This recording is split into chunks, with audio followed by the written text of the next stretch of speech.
lose, I got something to prove. I gotta take what I hate and finally make a move. I think of you and all the shit you don't do.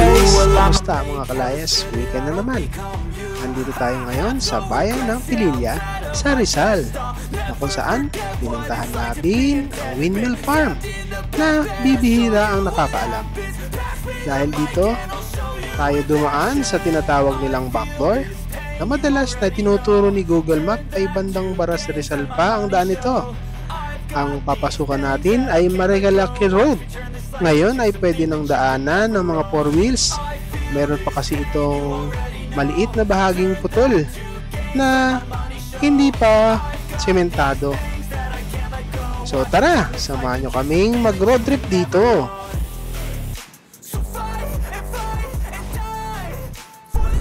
So guys, ito na yung pinuntahan natin dati, Regina Rica, yung malaking dyan. Dahil nga galing tayo sa Real Quezon yung mga time na to, kaya ang daan natin ay pauwi na ng Maynila. Ilalagay namin ang pin location sa Google Map. So pupunta natin, backdoor tayo sa windmill.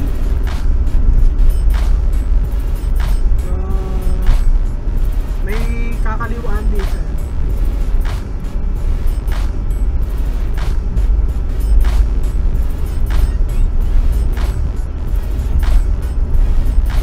Pabalik kami ng pabalik kami ng Manila.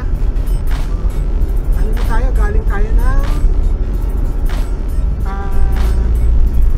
Infanta, Quezon. Marilaki Road to. Marilaki.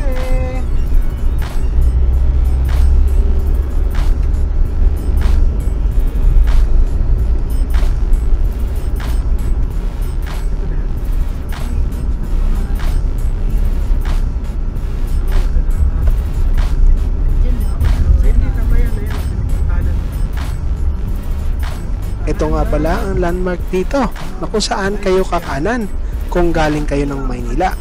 Dahil galing kami ng Real Quezon, kami ay papasok pakaliwa. Gathering the Cape. Mas kakaliwa tayo dito. Yan. Windmill backdoor po tayo. Pinuntahan na ito. Kita mo yung mga bikers.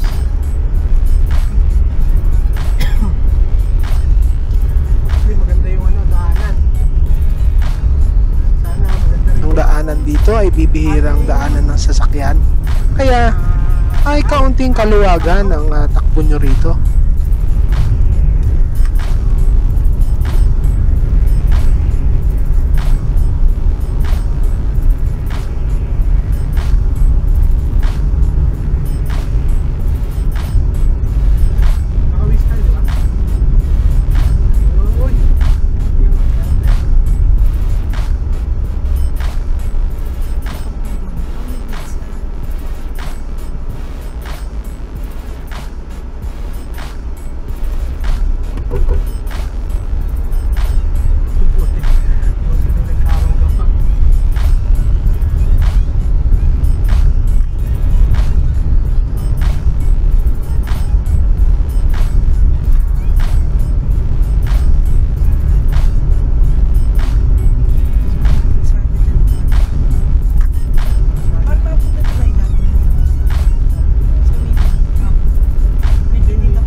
ganda, oh, maraming tambayan.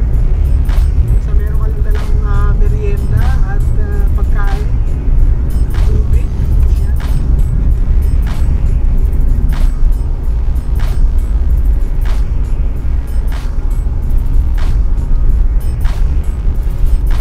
May paahon, may paano rin dito.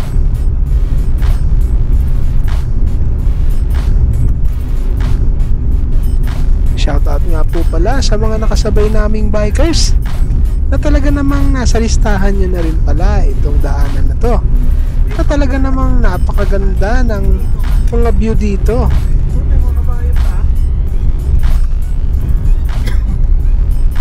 May mga kabayan dito guys.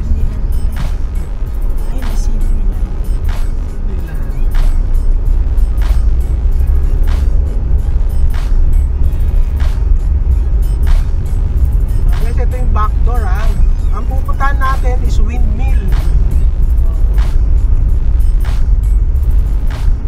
Nakita natin. Ay, nakikita ko yung windmill. May hamster ha. Nahiya naman ko sa hamster. Ayun o. Windmill na guys. Nakita ko na yung windmill.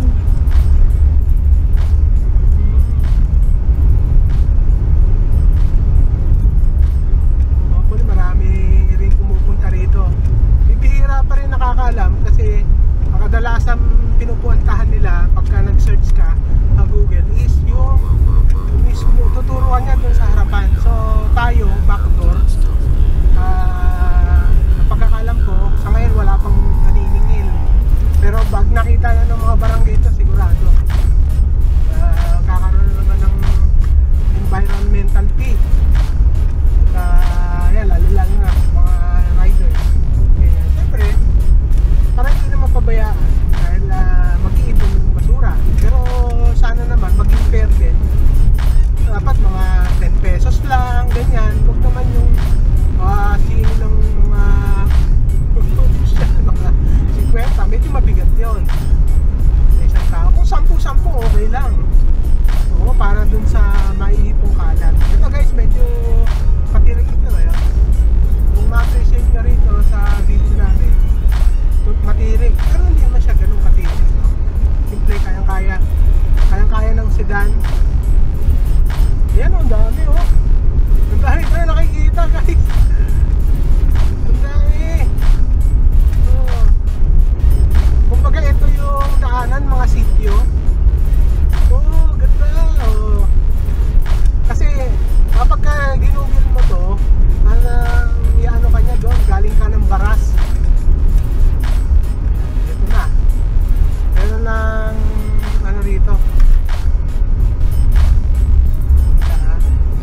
At ito na nga, at nagsimula na ang rapo. Pero mamaya't maya ay magiging semento na rin naman ang daanan. Ano kayanin natin? Dahil sidan lang po tayo. Yung mga tayo rito, kasama. Mga riders.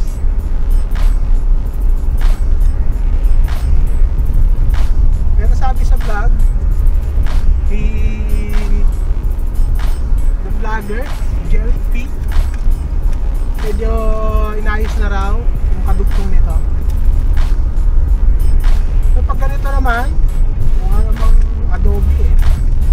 So dahan-dahan lang kayo rito, lalo na sa mga lower sasakyan, tulad ng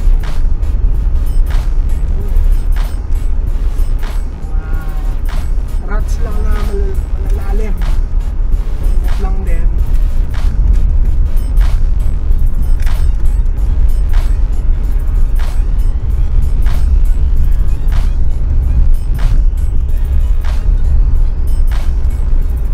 Ayan na guys. Ano na siya? Maganda na yung daanan. Ano na siya? Balik na ulit. Pavement na, semento na. Actually kagagawa lang sigurado to kasi kita ko yung semento ano pa eh, hindi pa sanay yung lupa. Tingnan mo, naghahalo yung lupa at saka semento, nag-orange pa. Kapag malakas ang ulan, syempre wala pang, may drainage system na pero nagsisimula pa lang magkaroon ng ano yan,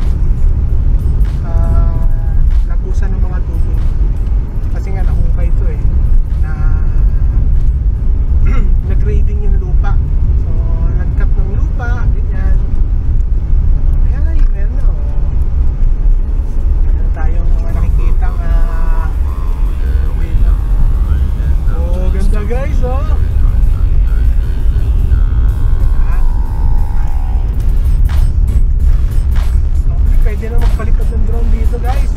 Hihinto tayo dito. Actually guys, ito na yung nakapin. Hanap ako ng malilit guys. Makita natin yung pwesto natin.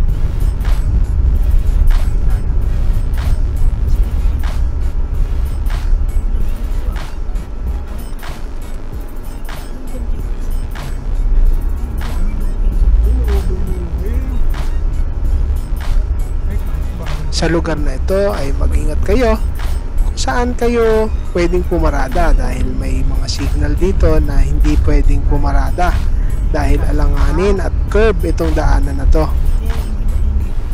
Dito sa malilim ay nagpalipad na rin ako ng drone.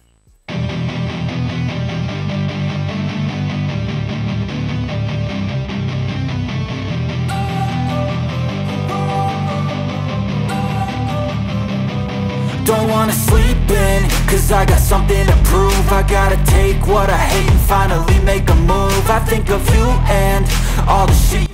In December 2008, Alternergy Philippine Holdings Corporation, APHC, was awarded by the Department of Energy, DOE, the exclusive right to develop wind power projects in 3 locations, Pililla in Rizal, Abra de Ilog in Occidental Mindoro, and Kalayaan, Laguna.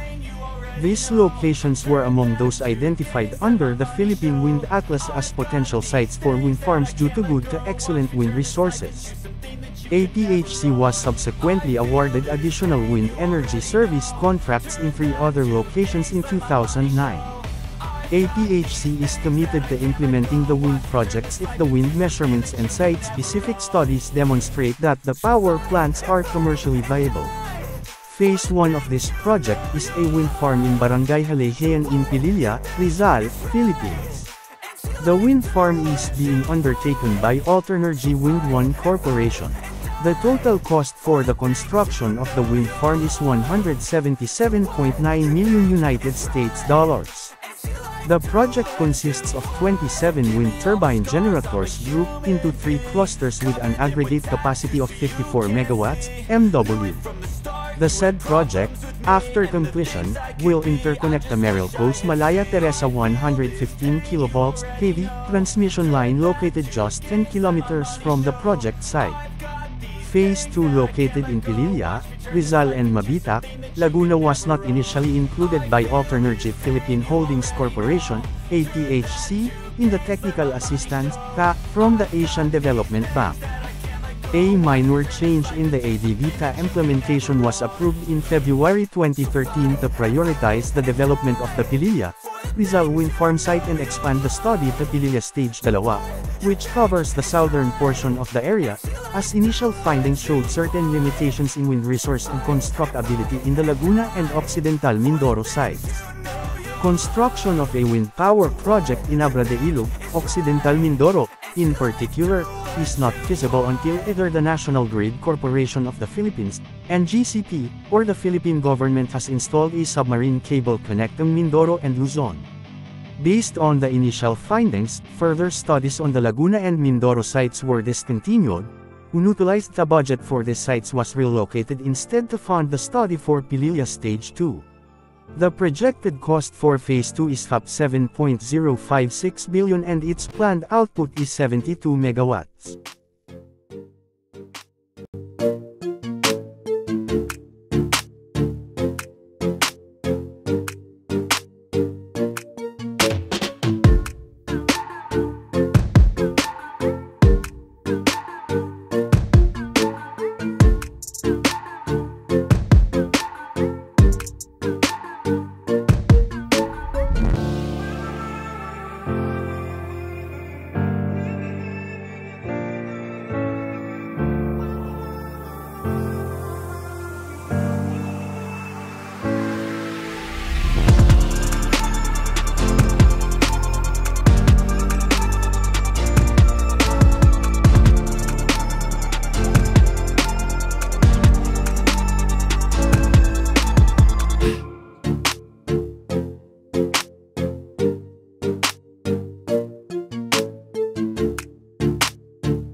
Salamat at nakapagpalipad tayo ng drone.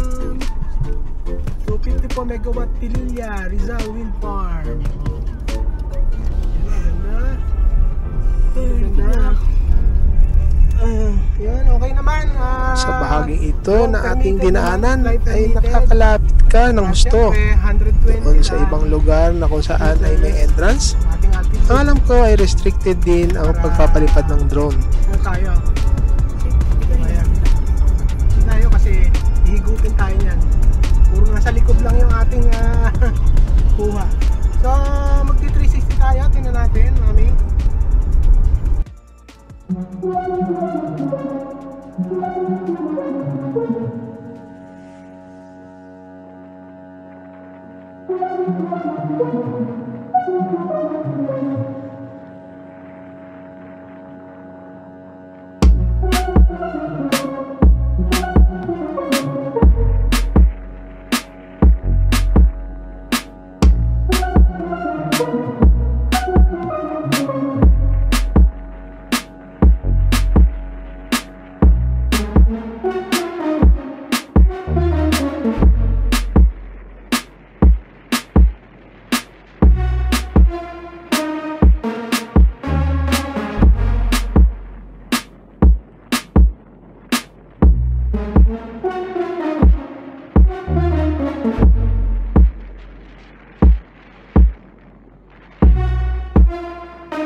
Marami pang mga lugar dito na kung saan pwede kang huminto at magpa-picture na rin.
bahaging ito ay pwede ka rin pumunta, kaya lang may entrance ata.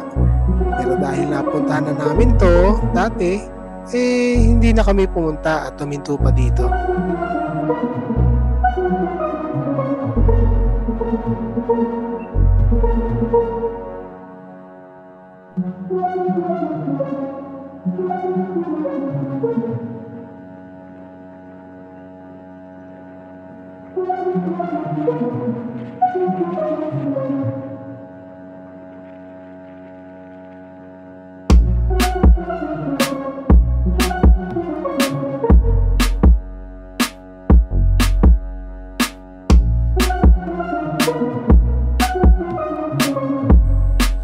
Hindi na natin kailangan pumunta pa ng Ilocos Norte or Pagudpod dahil meron na nga rin ito dito sa malapit.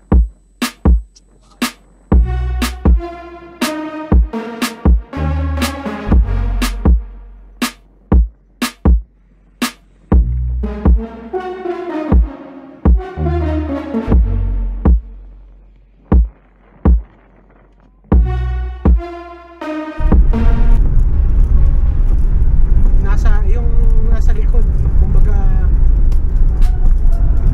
likod na daanan.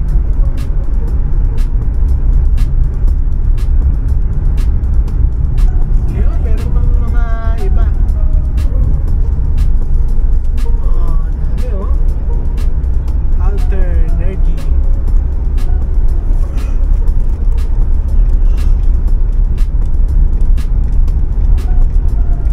Ito na yun. Ayun, may viewing. Viewing deck. Kami pupunta ko yan. Hindi na tayo pupunta dyan.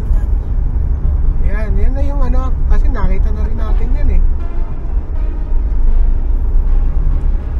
So, dito may bayad. Sana hindi na tayo singilin,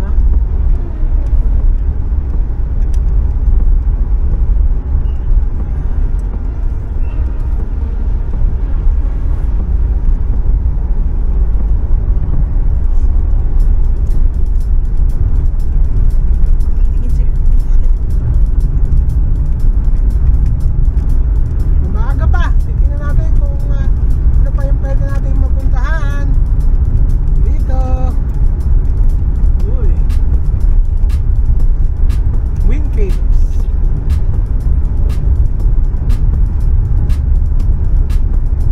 Tama ta? Kasi nung nagpunta ito lang. Yan tayo dati. May view deck kasi doon. May kanya-kanyang view deck. Yan, pero bawal na magpalipad ng drone dyan. Yan. Yung pinaliparan natin kanina backdoor yon. Nasa likod, nasa kabila yung daanan. So, okay na. Okay na tayo. Ang dami naman, ang daming mga swash.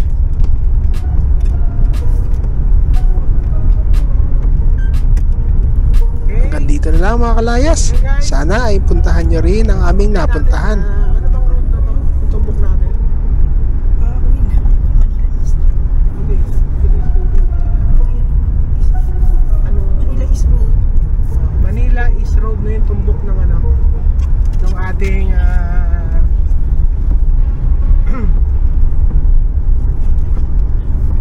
nilulusutan. So, yun na, nadaanan na natin yung backdoor. Nakita nyo naman kung anong klaseng daanan.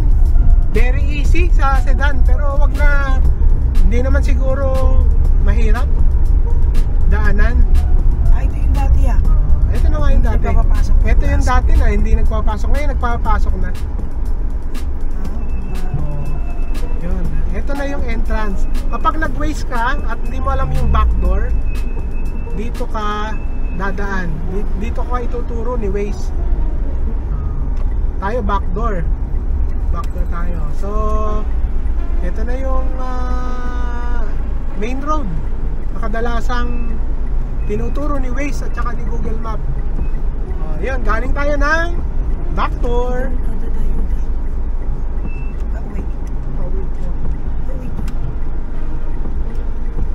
Balik to ng Marilaki.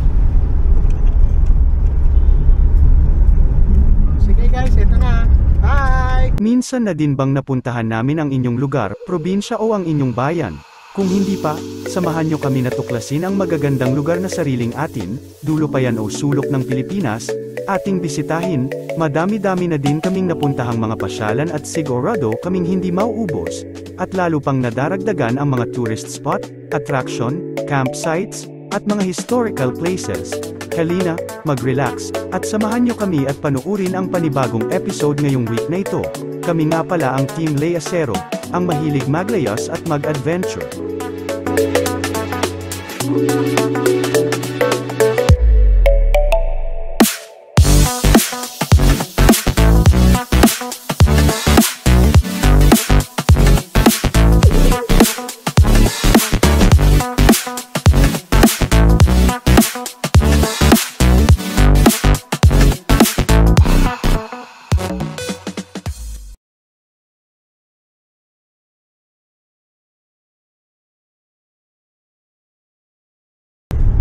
See you next vlog, mga kalayas. Si Jolly.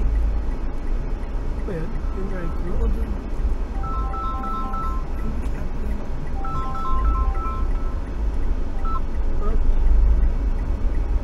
Si Jollibee. Meron na siyang pakay. Ma'am Jenny po, papareceive na lang po kay nanay. Apo, kinanay na lang po. Thank you. Order.